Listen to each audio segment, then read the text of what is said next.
ते दिसते का तुम्हाला?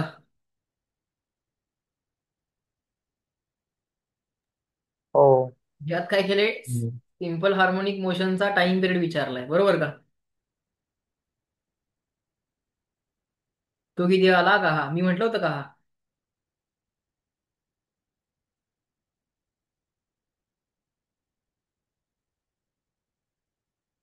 क्वेश्चन तोच आहे, पण जरासं मॉडीफाय केलंय.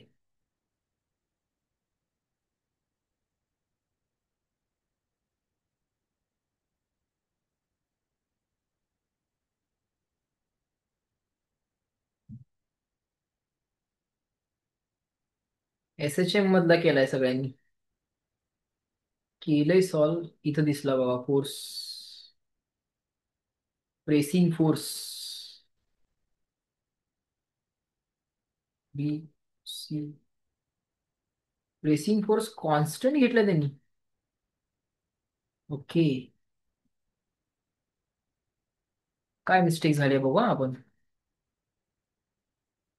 प्रेसिंग फोर्स म्हणजे एफ परपॅन्डिक्युलर, बरोबर. प्रेसिंग फोर्स म्हणजे F perpendicular.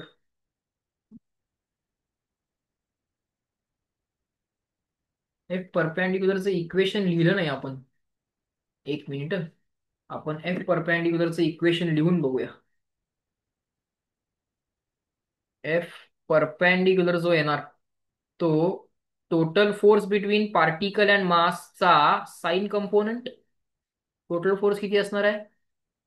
Mass of the particle into G inside, आणि त्याचा साइन थिटा. साइन थिटा म्हणजे काय? अपोजिट. अपोजिट म्हणजे काय? R/2 अपॉन, अपॉन काय? हायपोटेनस. हायपोटेनस काय? हायपोटेनस काय? Distance between particle and centre. ते किती घेतलंय आपण? एक्स घेतलंय, बरोबर का?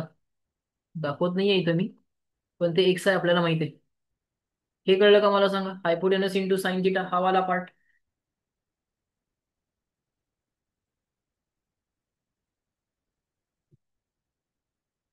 हा, इथं बघा, जी इनसाइडला कसं रिप्लेस करणार आपण?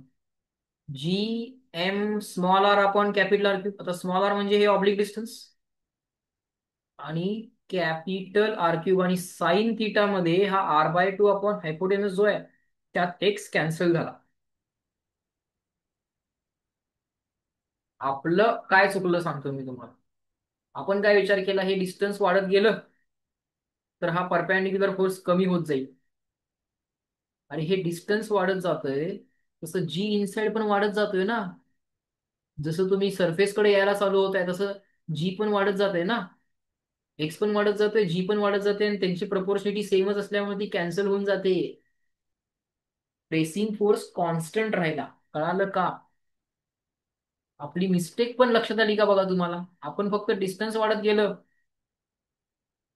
त्यामुळे हा फोर्स कमी होत गेला असं म्हटलं ना आपण. नाही, पार्टिकल आणि अर्थ मधला फोर्स कमी नाही होत गेला. ऍक्च्युली एमजी मधल्या जी ची व्हॅल्यू वाढत गेली. तुम्ही सेंटर पासून जेवढं हवे जाल सरफेस पर्यंत, तो जी वाढत जातो. आपण काय विचार केला, हे कमी होत चाललंय, हा फोर्स कमी होत चाललाय, प्लस डिस्टन्स वाढत चाललंय, म्हणजे इफेक्टिव्हली नेट फोर्स कमी होणार नाही. हा फोर्स ऍक्च्युली वाढत गेलाय पार्टिकलचा आणि अर्थचा. हे कळलं का?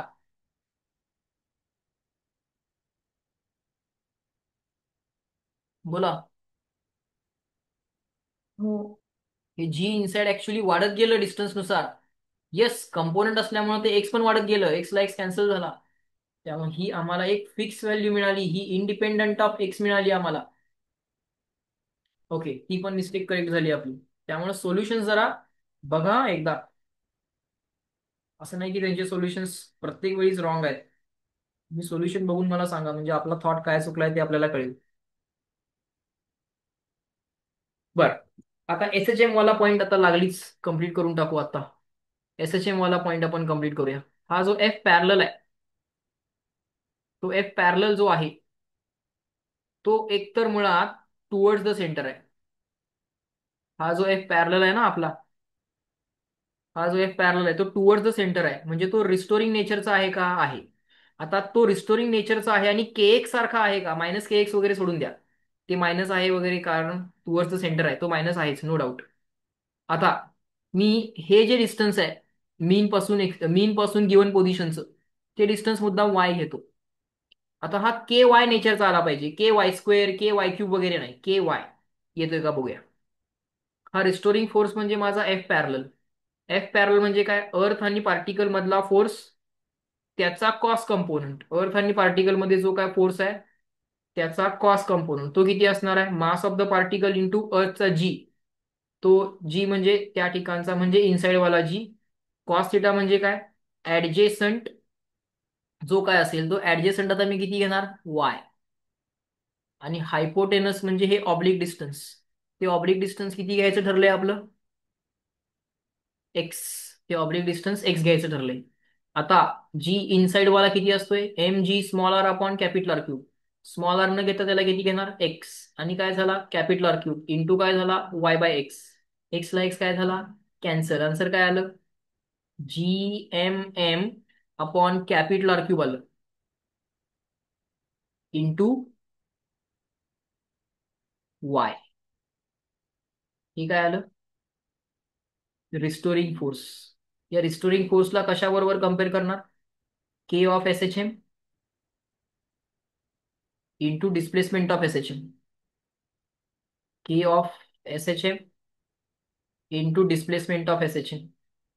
सो एस एच एम चा के किती आला?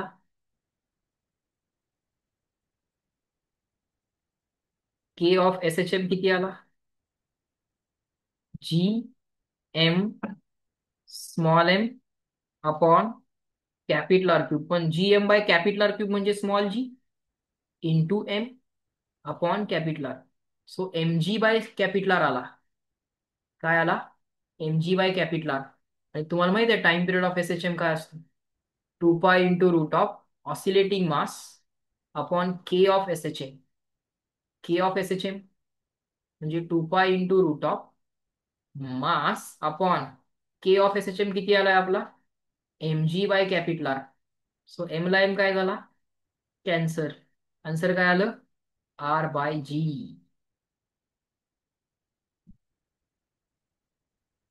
कळलं का?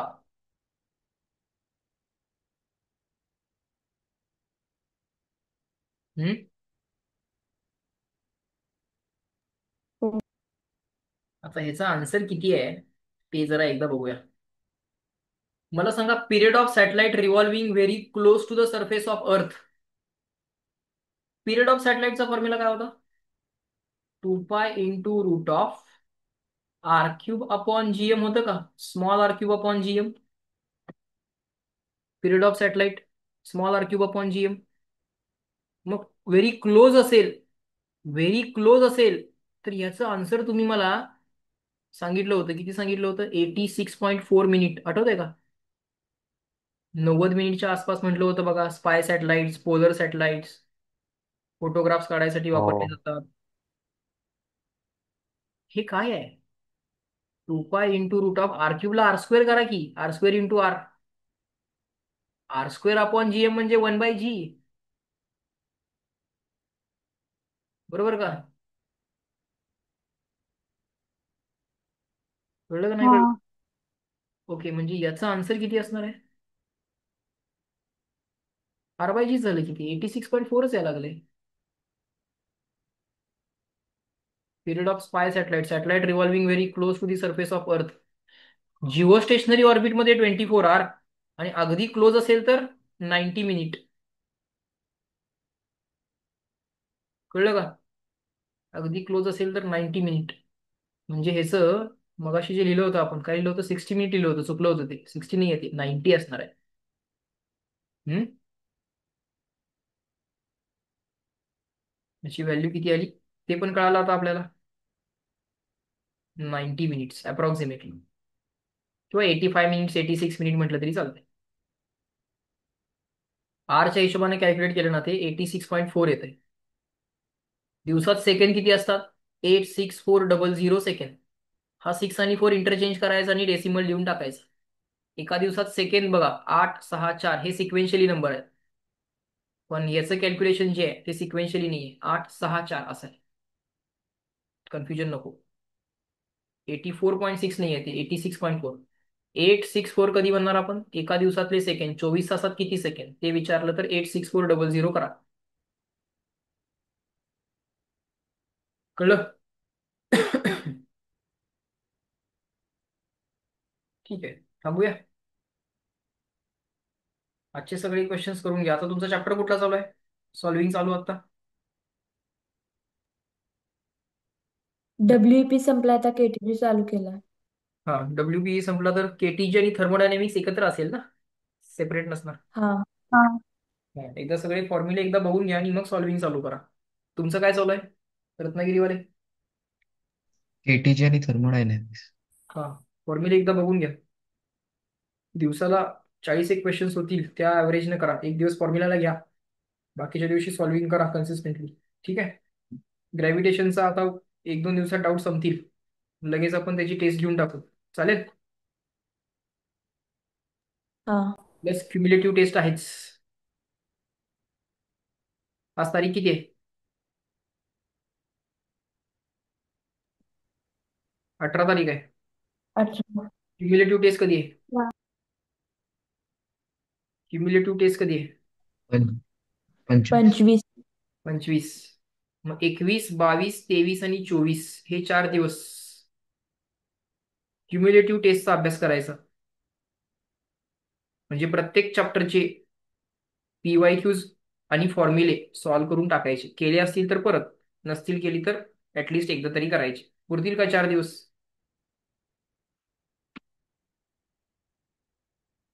हम्म.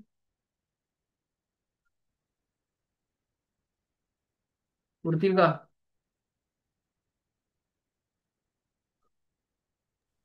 हो. चालेल. 21 22 23 24 हे 4 दिवस प्रत्येक चॅप्टरचे फॉर्म्युले सॉल्ट एक्झाम्पल एकदा बघून घ्यायचे बरोबर, आणि PYQ सॉल्व्ह करायचे. त्या त्या PDF मध्ये जेवढे PYQs आहेत तेवढे सॉल्व्ह करा. त्यासाठी काय सोल्युशन बघायला लागेल ऑनलाईन वगैरे, ते सगळं बघा. चालेल? हे काय, तुम्हाला तुमचे डाऊट्स परत बघायचे असतील तर बघा. एकदा केलेलं आहे आपण, बघूया आता किती पडतात मला. चालेल, थांबूया.